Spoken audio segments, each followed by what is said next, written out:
Okay, so let's look at the next group of records that Purple put out. So the first phase was sort of the proggy 60s band moving forward, but not really finding their voice. Now, as I mentioned, the new lineup with now featured John Lord, Ritchie Blackmore, Ian Pace, Ian Gillan, and Roger Glover. I mean, as you could tell, this next album, from 1970, In Rock, really sort of, I guess, cast the die for the band and the path and the trajectory for the next, 50 years. This is an amazing album.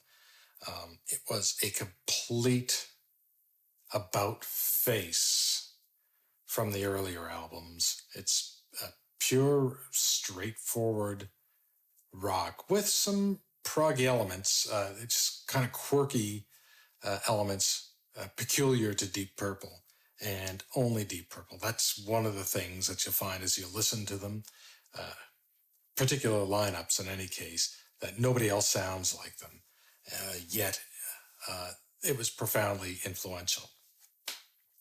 So this album was one of the heaviest albums in 1970, and let's take a look on the inside. You can see some photos of the band.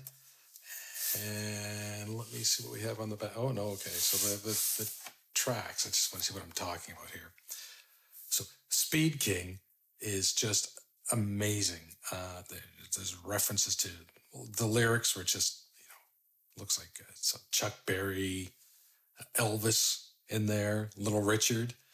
And it was just a combination of all their influences coming together in one explosive song. Amazing stuff. Bloodsucker, just great. Child in Time is one of the great rock songs. One of the best commentaries on the Cold War era I've ever heard. I love that song. Mind you, that's a 10-minute piece. So sit back and enjoy the ride. Flight of the Rat, Into the Fire, Living Wreck, Hard Love of Man. It's really good stuff.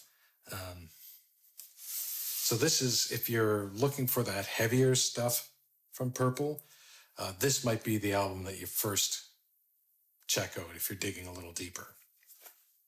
So following that album in 1971 was Fireball. And again, this is another great album. The cover's pretty great. I love it. So I don't know if they have the songs listed here or not. No, they don't appear to, so I don't know if they have. Let's see, maybe there's something on the inside. All right. Okay. Oh, well, the title track is phenomenal. Just this really distorted, brutal bass guitar solo by Roger Glover and just a great organ solo. Oh man, John Lord added so much to the band. He just had this finesse that was just so fluid and just so perfect. One of the best improvisers I've ever heard in rock. Demon's Eye in this particular pressing. Some album pressings had Strange Kind of Woman, which is a great song as well. This one's Demon's Eye. No, No, No. Love that song. Anyone's Daughter, sort of a country type of ditty. Funny. I don't think that should have been. It's great, but that's sort of the weak link on the album, if you ask me. The Mule is just phenomenal. That later developed into this crazy drum solo that Ian Pace would do live. Fools. On any given day, that could be my favorite song on the album. I love it. No One Came. They played that live well into the 2000s. Great song. So this is another great album. It's not as, in your face heavy as this album, but it's sort of taking that heaviness and having a little bit more fun with it. They're adding a little bit of texture and just a little bit of funk to it. I like it. It's all gritty stuff, but this is particularly gritty. I'm finding at this point John Lord's organ is starting to sound super punchy. I like it. Oh, got ahead of myself. So, following that album, following Fireball in 1971, 1972 was Machine Head. And this is probably the album that you've heard by them if you've heard any of their albums. One of the greatest albums of the rock and roll era, period. It was recorded in 1971 in Montreux, Switzerland. It's sort of written about in the Smoke on the Water. Read the lyrics, you'll get the gist of what happened when they recorded it. But, what an album. You have Highway Star, Maybe I'm a Leo, Pictures of Home, Never Before.